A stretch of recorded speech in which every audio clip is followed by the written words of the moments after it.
ஆதன் news நேயர்களுக்கு வணக்கம். நான் உதயாஸ்ரீ. தலைப்புச் செய்திகளை காணலாம். காங்கிரஸ் மூத்த தலைவர் குமரி அனந்தன் உடலுக்கு ஆளுநர் RN ரவி நேரில் சென்று அஞ்சலி. மகள் தமிழிசை சவுந்தரராஜனுக்கு ஆறுதல். குமரி அனந்தன் உடலுக்கு அதிமுக பொதுச் செயலாளர் எடப்பாடி பழனிசாமி நேரில் அஞ்சலி. குடும்பத்தினருக்கு ஆறுதல். மது ஒழிப்பிற்காக வாழ்நாள் முழுவதும் போராடியவர் குமரி அனந்தன். தவேக தலைவர் விஜய் புகழாரம். திமுக கூட்டணி பலமாக உள்ளதால் விரக்தியில் எடப்பாடி பழனிசாமி பேசிக் கொண்டிருப்பதாக விசிக தலைவர் திருமாவளவன் விமர்சனம். ஆளுநர் RN ரவிக்கு உச்சநீதிமன்றம் சரியான பாடத்தை புகட்டியுள்ளதாகவும் கருத்து. சிப்கா தொழிற்பூங்காவில் சிறு குறு மற்றும் நடுத்தர தொழில் நிறுவனங்களுக்கு 20% இடஒதுக்கீடு வழங்கப்படும். சட்டப்பேரவையில் அமைச்சர் தாமோ அன்பரசன் அறிவிப்பு. திமுகவின் கொத்தடிமைகளான கூட்டணி கட்சிகளுக்கு மக்கள் பாடம் புகட்டுவார்கள். நீட் தேர்வு அனைத்து கட்சி கூட்டம் நாடகம் என அதிமுக நிர்வாகி வைகை செல்வன் பேட்டி.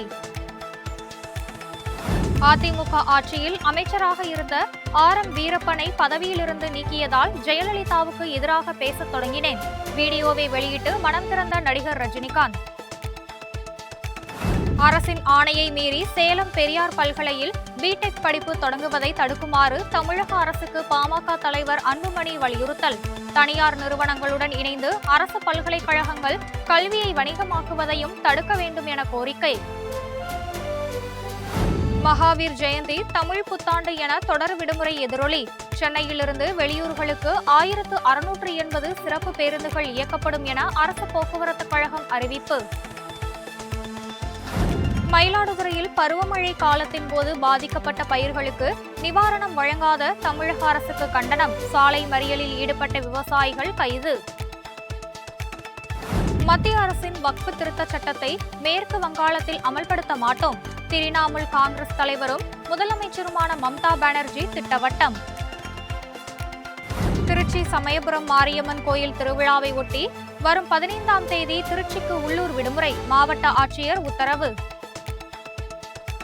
16 வயதுக்குட்பட்ட சிறார்களுக்கு இன்ஸ்டாகிராமில் கடும் கட்டுப்பாடுகள் விதிப்பு. பெற்றோரின் ஒப்புதல் இல்லாமல் இனி நேரலை ஒளிபரப்புகளை தொடங்க முடியாது. உத்தரப்பிரதேச முதல்வர் யோகி ஆதித்யநாத்தை சந்தித்த நடிகர் பிரபுதேவா.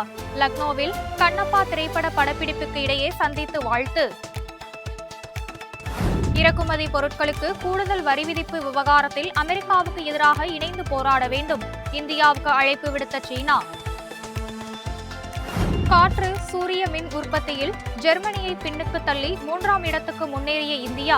பிரிட்டனைச் சேர்ந்த சுற்றுச்சூழல் அமைப்பு ஆய்வு அறிக்கை. இத்துடன் தலைப்புச் செய்திகள் நிறைவடைந்தன. வணக்கம்.